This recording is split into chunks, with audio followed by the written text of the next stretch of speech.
Dr. Mary Neal is an orthopedic surgeon who shares her medical practice and her love for outdoor adventure with her husband, Bill. In 1999, they planned an adventure that took Mary on a spiritual journey few have taken and returned to talk about.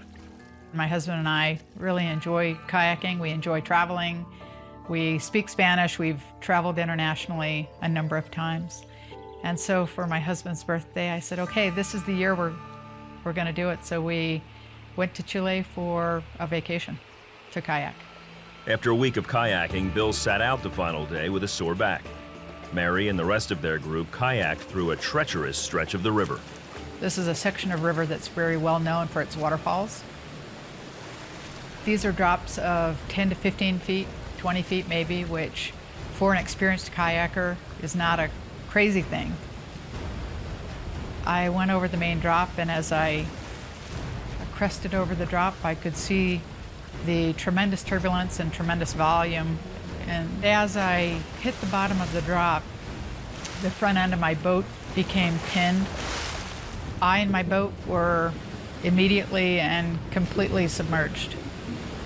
The volume and force of the water was such that I was absolutely pressed to the front deck of the boat. And I couldn't move my arms even back far enough to reach my spray skirt, let alone push myself out. Mary was stuck. The only thing she could do was pray. I very sincerely asked that God's will be done, and I meant it. I didn't say, oh, please come and save me. I really meant it.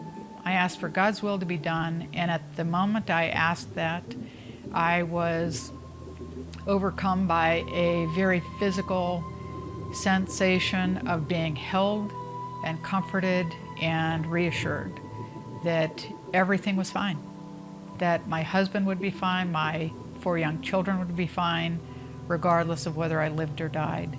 And I believe that Christ was holding me when I was still in the boat and was the one reassuring me. After several minutes of searching, the group leaders realized Mary was trapped under the falls. They came out on the rocks and they kept trying to get to the boat, but the force and the volume of the water was such that they just kept being flushed through. I mean, they just couldn't get to me. At one point, they sort of recognized that it was really turning into body recovery, not so much of a rescue. My body was being sucked over the front deck. And so what that meant is when it got to my knees bent back on themselves. And I could feel that. And I'm an orthopedic surgeon. I analytically was thinking, well, feels like my tibia probably broke. But I wasn't screaming. I didn't have pain. I didn't have fear. I didn't have that sense of ear hunger. I know I've been underwater too long to be alive, yet I feel more alive than I've ever felt. And this is more real than anything I've ever experienced. As my body broke free from my boat, I felt my spirit break free from my body, and I rose up and out of the river. Mary looked down on the river as she left her body. Then, she was met by a group of heavenly beings. They were absolutely overjoyed to see me and greet me, and I them. I knew that they had known me and loved me as long as I existed, and I knew that I had known them and loved them, and I knew that they had been sent by God. They began taking me down this exceptionally beautiful path that was brilliant, and they were taking me toward this great domed structure of sorts that not only was exploding with beauty and color, but it was exploding with this absolute love of God that was beyond anything I could ever describe or ever truly explain. And I could hardly wait. I was absolutely overwhelmed by this sensation of being home, of being where I belonged.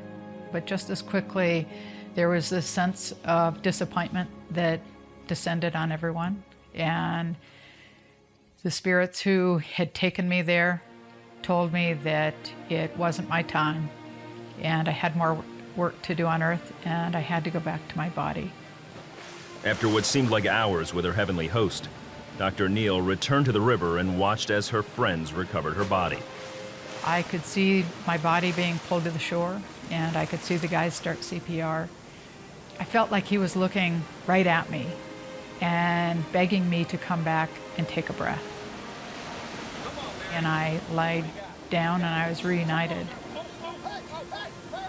in the middle of a very remote part of South America. Dr. Neal had been gone for over 15 minutes, perhaps as long as 25. Certainly longer than medical science can explain her survival. She was flown back to the United States where she slowly recovered from her injuries. In her book, To Heaven and Back, she talks about how the reality of God's love has changed her for eternity. All of the promises of God are true. God loves each and every one of us and really is there and is working in each and every one of our lives. That love is everything. If we truly could accept that, I mean, it changes everything. It changes the way you view every moment of every day. The fact that there really is life after death profoundly changes the way you approach every moment.